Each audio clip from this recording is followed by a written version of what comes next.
Kansas State is not playing in a bowl game this season because they chose to, and I hate it.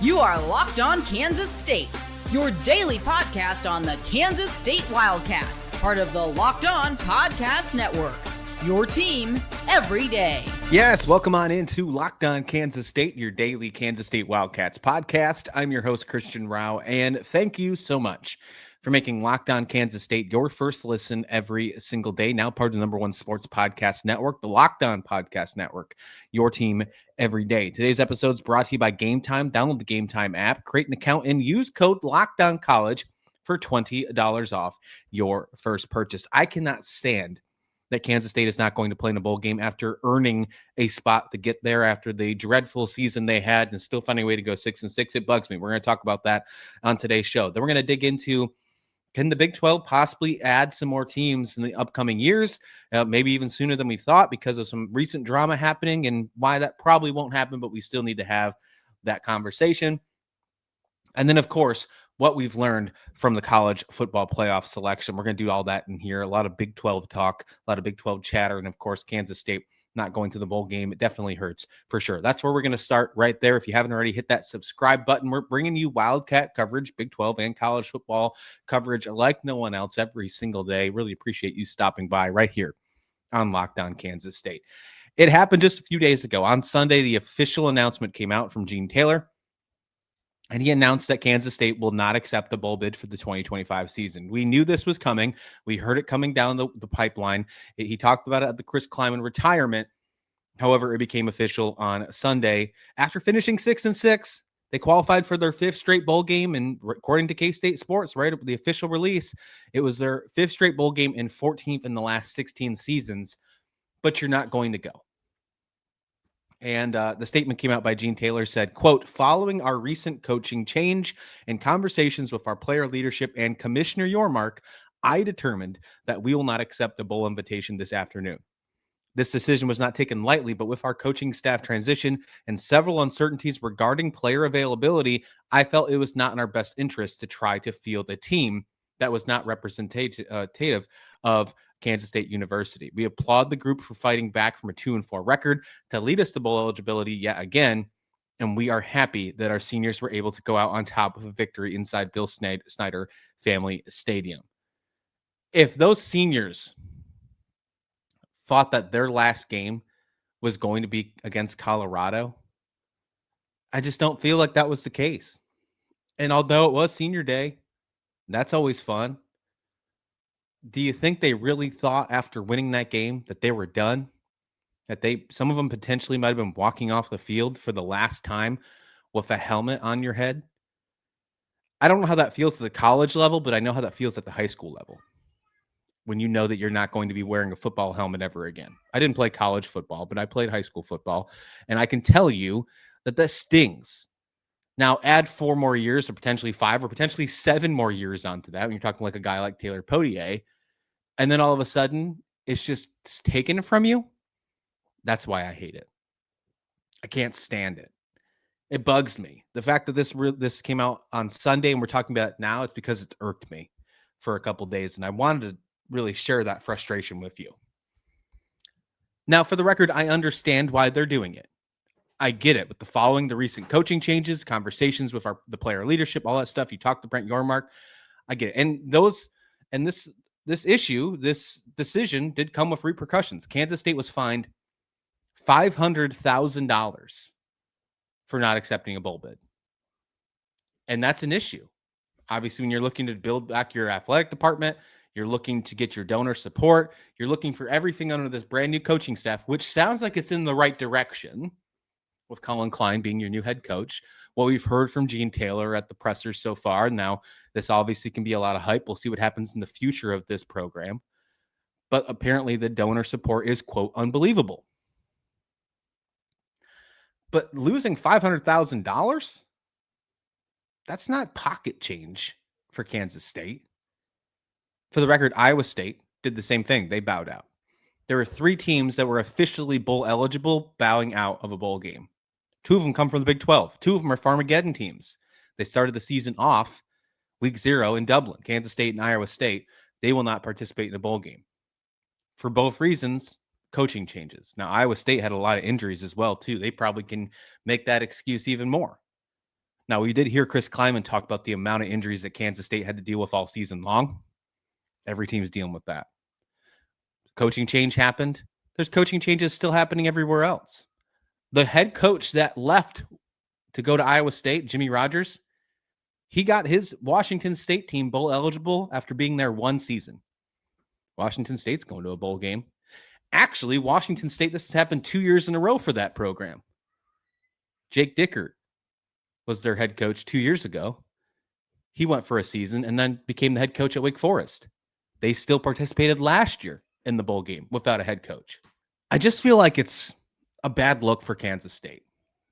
Looks a little soft, where you're focused only on the future.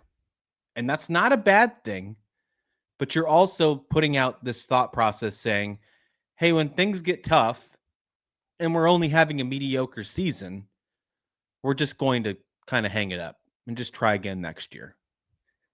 It's just a bad look. I don't like it. And you're in the same conversation with Iowa State, Kansas State. Notre Dame was the other team that bowed out of a bowl game. Theirs for different reasons. They didn't make the college football playoffs. They got upset and they decided they didn't want to go to the Pop-Tart Bowl, which is the best bowl game, by the way. They could have joined Iowa State and Kansas State as the only winners of the Pop-Tart Bowl, as both teams have won those the last 2 years. It's the best bowl, by the way.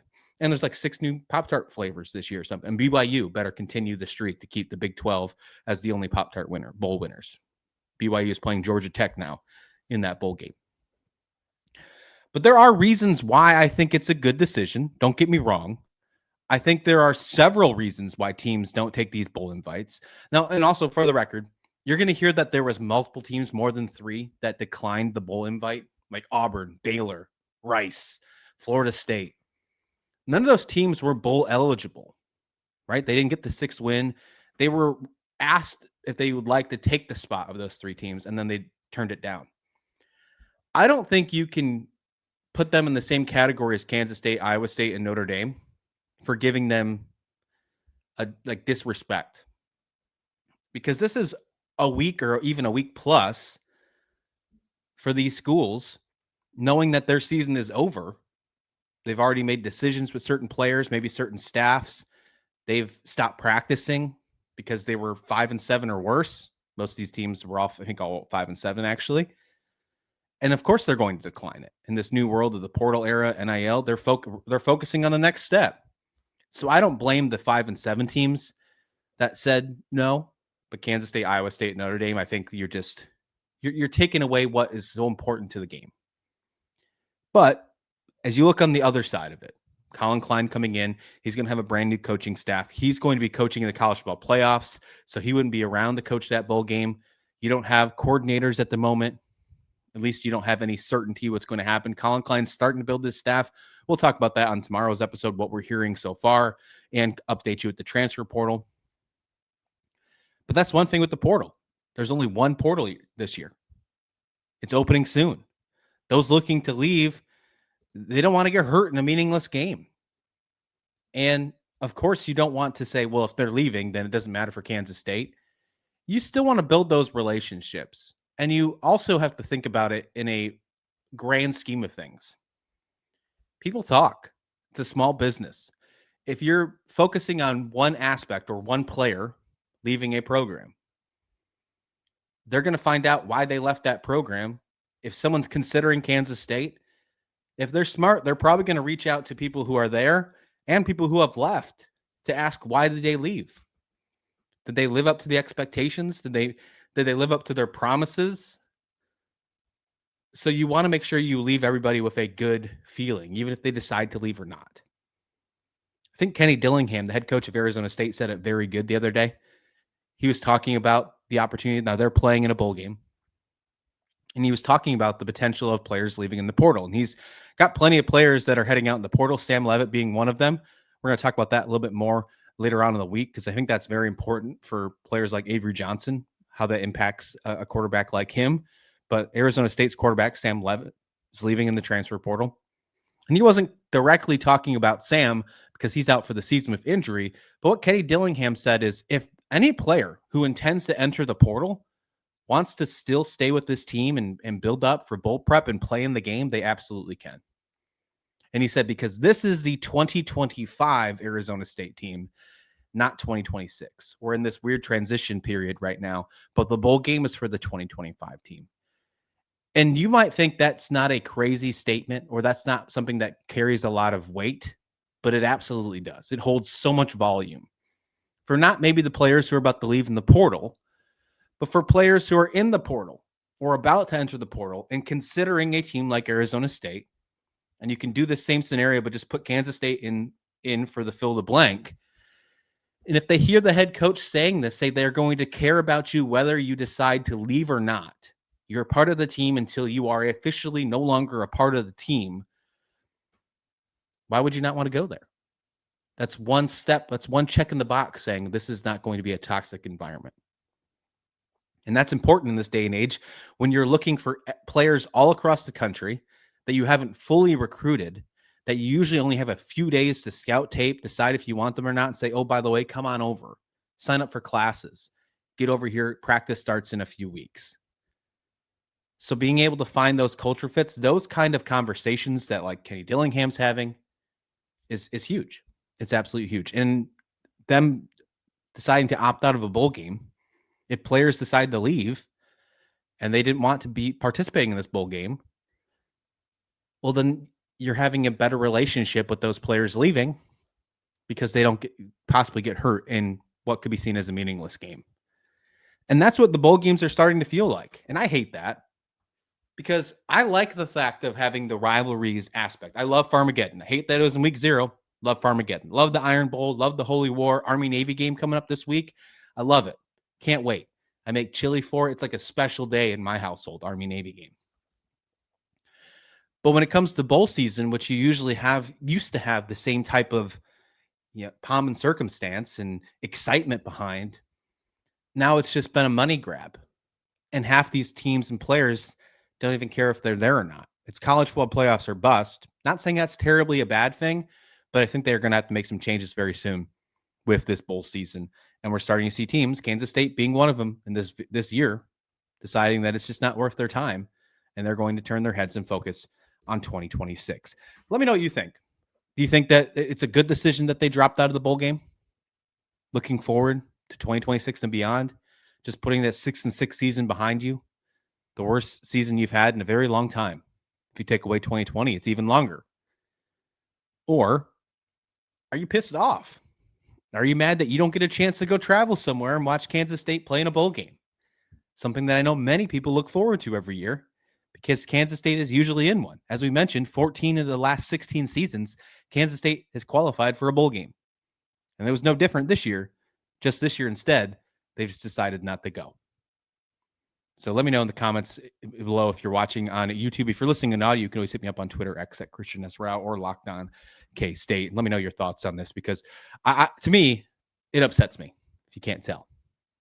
Let's talk more about what we heard over the weekend, including on Sunday, Selection Sunday for the college football playoffs. Only one Big 12 team gets in, Texas Tech, no BYU. Why does that impact Kansas State and the rest of the Big 12? Well, we'll talk about that next right here on Locked On Kansas State. But first, the holidays come with two big goals. Well, that's feeding people well and finding gifts they'll actually love. And when you want both handled in one move, Omaha Steaks is the way to go. From hosting to gifting, they deliver the world's best steak experience right to your door. Because during the Sizzle All the Way sale, what a name, by the way, Sizzle All the Way, you can stock up and save in a huge way. 50% off site-wide at omahasteaks.com.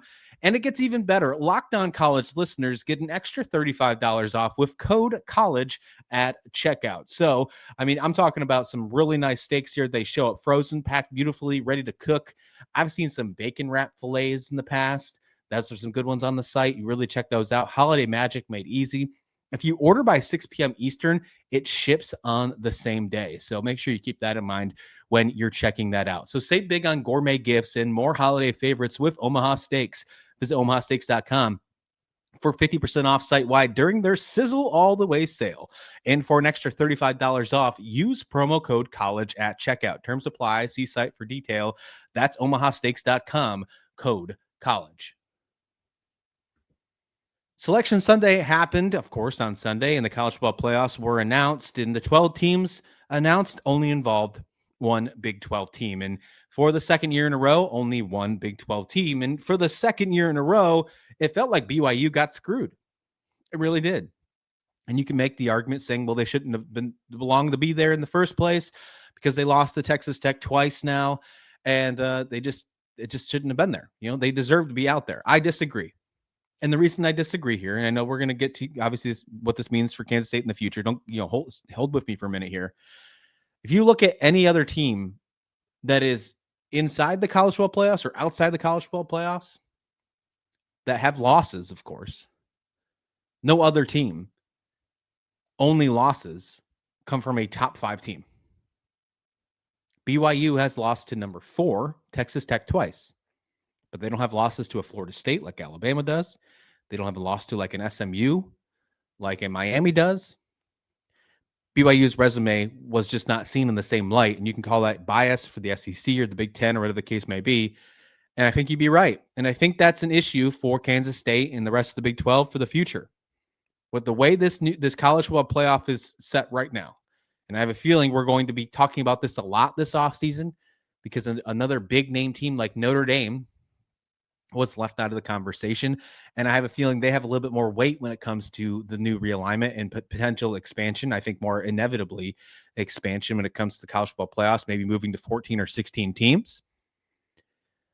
The fact that right now the Big 12 is only getting one in when you could have easily made an argument for a team like BYU and maybe even potentially a Utah, there's problems.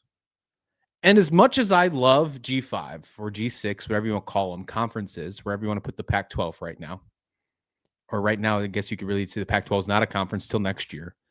So maybe it's the G6 next year. But although I love those, I love watching Sun Belt games, Maction, I love all that stuff. Having 2 G5 teams in the college football playoffs where teams like Notre Dame and BYU sit on the couch and are going to the Pop-Tart Bowl, or in the case of Notre Dame, decide just not to go to a bowl at all, I think stings. And I think takes away the good of the game about trying to find who the best team in the country is. All glory to James Madison for winning the Sun Belt. And all glory to Tulane for winning the American, even with the transition of head coach John Summerall going to Florida. And he's coaching 2 teams at once, kind of what we're about to see with Colin Klein maybe for the next couple weeks. All credit to them. They deserve it. But Tulane has to play Ole Miss next week. They lost by 3 touchdowns already this season. We've already seen that movie. Doubt we'll see any different in that first round. I think they're like a 17-point underdog to start in the first round of a playoff game. You wouldn't have that if it was a Notre Dame or a BYU or even a Utah in this conversation. What this means for the future of Kansas State is if you don't win your conference, you're not making the college football playoffs. And Colin Klein said something in his press conference to introduce himself as a head coach of the team, saying he wants to take this program to where it's never been before. And that only means one thing, and that means national championship. And you don't win a national championship by going to the Rape Bowl or the Pop-Tart Bowl. You go by making it to the college football playoff. So your goal, starting in 2026, there's no off years. The recruiting class of 2026 hasn't changed. It hasn't degraded by any stretch of the imagination like we're seeing other schools that have got new coaches, like in conference, like Iowa State. Some are even actually flipping to Kansas State. We're going to get to the 2026 recruiting class very soon. But you don't get any off years to say, we'll let Colin build up 1 year. Kansas State has to be a Big 12 title contender from the jump because they should have been a Big 12 contender this year. But they underperformed. They underperformed last year. After starting 7-1, you end the season 9-4. After the bowl win against Rutgers, underperformed. And of course, 6-6 this season with a loss to Army doesn't feel good either. Some of those losses were very decent losses. There's no such thing as a good loss. but there are ones that you should have won for sure. And that's the whole definition of what we're talking about, underperforming. You cannot underperform next year. You have to, from the jump, be a Big 12 title contender.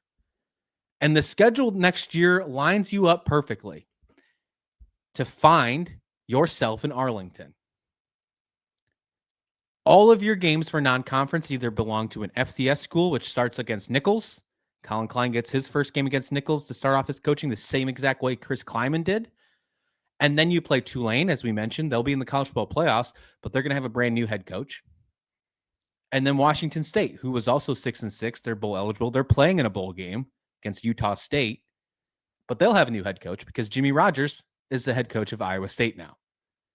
Jimmy Rogers doesn't get to escape Kansas State. He's still coming to Manhattan. It'll just be with the Cyclones instead of the Cougars. No reason why you can't take down an FCS school and then a group of 5 schools, wherever you want to put Washington State, if you consider them a group of 5 or group of 6 being in the Pac-12 next year with new coaches. You should go 3-0 in non-con. And then when you look at the rest of the schedule, there's no Texas Tech on there. There's no BYU on there. Just like this past year, you only played one of the teams that were in the Big 12 championship game the year before. You played Iowa State to start the season. You didn't play Arizona State. This next season, you don't play either of the teams that were in Arlington. Now, you have Arizona, you have Iowa State, you still have Kansas. You got to keep the streak alive of Colin Klein. You have some of the tougher teams. This is not like, it's still a Big 12. It's a dog-eat-dog conference. However, the fact that you don't have BYU and Texas Tech and you had 3 non-conference games, that should be 5 wins at least right there. And of course, non-conference wise, what we thought all season long is if you go 10 or 7-2 in conference, you'll get you a Big 12 championship game. That wasn't good enough. You got to go 8-1 in conference now. From the jump, Kansas State has to be a Big 12 contender if they want to get themselves into college football playoffs, because I don't think you can be an at-large bid. BYU was 11-1 heading into the Big 12 championship game, and they weren't even seen as a college football playoff contender. They weren't on the bracket heading into the game in Arlington. They had to steal their way in, basically what SMU and Clemson did last year for the ACC. BYU was put in that situation as an 11-1 team in the Big 12. Unreal. It just shows that until there's changes with expansion or changes to the rules, how they're going to do it, maybe they change the way that G5s are looked at, the Big 12 is only going to be seen as a one bid league into the college football playoffs. Speaking of that other team that was snubbed, Notre Dame, could they join the Big 12 because being snubbed? Could they join a conference? Let's talk about that to finish out this show right here on Locked On Kansas State. Well, the World Cup is coming back to North America, and for the first time since 1994, it's going to be here. And with 48 new teams for the first time ever, it's going to be massive. But let's be honest, getting tickets is usually the hardest part, especially something as crazy as the World Cup. That's why I use the Game Time app. It's absolutely clutch, and it's finally giving fans a real advantage when it comes to snagging seats. With Game Time, you can track prices the way they drop in real time, get alerts when you get great seats opening, and buy tickets the moment they hit the app. It puts the power back in your hands and makes going to the World Cup realistic instead of impossible. And some of these big time events seem impossible. So you open up apps like Game Time and see how realistic it actually can be. All you do, pull up the app, and the layout makes it so simple to scroll through matchups and compare seat views. The seat view feature is a game changer. You literally see what the pitch looks like from the exact seat you buy before you buy, and alert your teams and matches. It makes it so easy to grab tickets the moment they drop instead of missing out. So take the guesswork out of buying World Cup tickets in every match, concert, and event with Game Time. Download the Game Time app, create an account, and use code LOCKDOWNCollege for $20 off your first purchase. Terms to apply, but again, download the app, make an account, and use code LOCKDOWNCollege, all one word, for $20 off. Swipe, tap, ticket, go. Download Game Time today. Kansas State could have a brand new member in the conference, maybe, possibly. I don't know. Notre Dame seemed like a potential of adding into a new conference after being snubbed out of the college football playoffs and kind of going after the ACC. Now, they are an independent when it comes to football, but with a relationship with some of their other non-revenue sports, they have a relationship with the ACC, and they have had basically talked about how there has been damage beyond repair between Notre Dame and the ACC conference because of how the conference focused on marketing Miami, marketing Duke, on getting them into the college football playoffs. Now, for the record, I don't blame the ACC for doing what they did. I'm sure when Notre Dame made it to the national championship last year and got all that money in the playoffs, they probably didn't split it with the ACC. When it comes to Miami, if it comes to Duke potentially making it in after winning the ACC championship game, they would have been able to get that money to split between the rest of their other teams, our football teams inside the conference. However, Notre Dame is apparently stung from it. I think they're looking at everything they possibly can to point at. And there was a conversation that popped up. Well, okay, well, maybe can a team like Notre Dame join a conference? And why wouldn't it be a conference like the Big 12? Now, if Notre Dame joined this conference in the Big 12, I think that would make this conference look completely different. It would make them maybe be seen more as a Power 3 instead of the Power 2.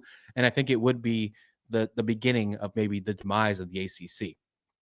But I don't think that's going to happen.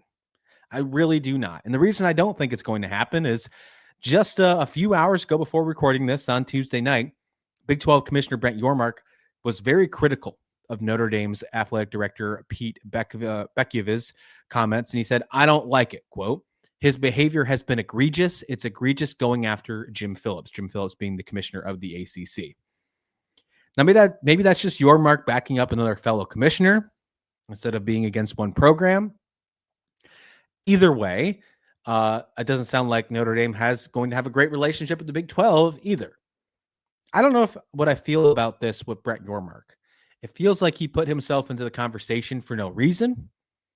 And almost if there was any leverage whatsoever, not reporting anything, this is all speculation, of course, that if there was any leverage or any potential kind of conversations looming for Notre Dame to potentially join a conference, one being the Big 12, why would Brett Yormark do this and try to cripple the relationship?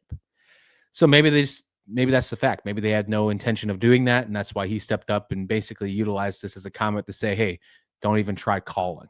We're not picking up. I don't know. Either way, I think it'd be interesting if Notre Dame would join a conference.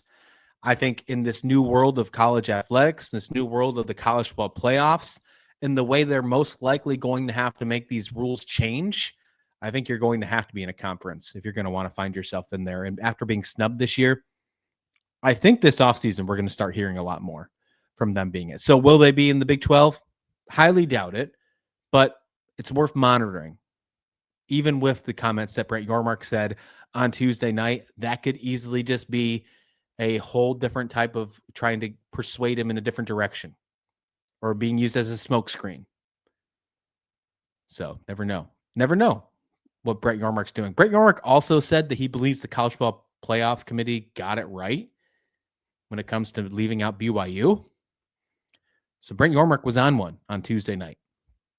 I don't know. I disagree. I think BYU now let's change it. I think BYU shouldn't have made it based on how the committee ranked them the week before championship week. You can say the same thing about Miami, by the way. Miami was ranked below Notre Dame before championship week. Both Notre Dame and Miami were on the couch. Neither played in the championship game. But BYU should have been ranked higher. BYU should have been ranked at least 9 or 10 heading into championship week. And then when they lost, they shouldn't have fell, just like Alabama didn't fall. And just like Ohio State only fell one position because they lost to the number 2 team. They just switched spaces. Either way, crazy stuff going on. We got a lot more to talk about. We're going to get an update for Colin Klein's coaching staff, what he's built up so far, whatever we have on updates for the transfer portal. We got college basketball to talk about because we've had a really bad game and then a blowout game, but how much did that blowout game actually do for us?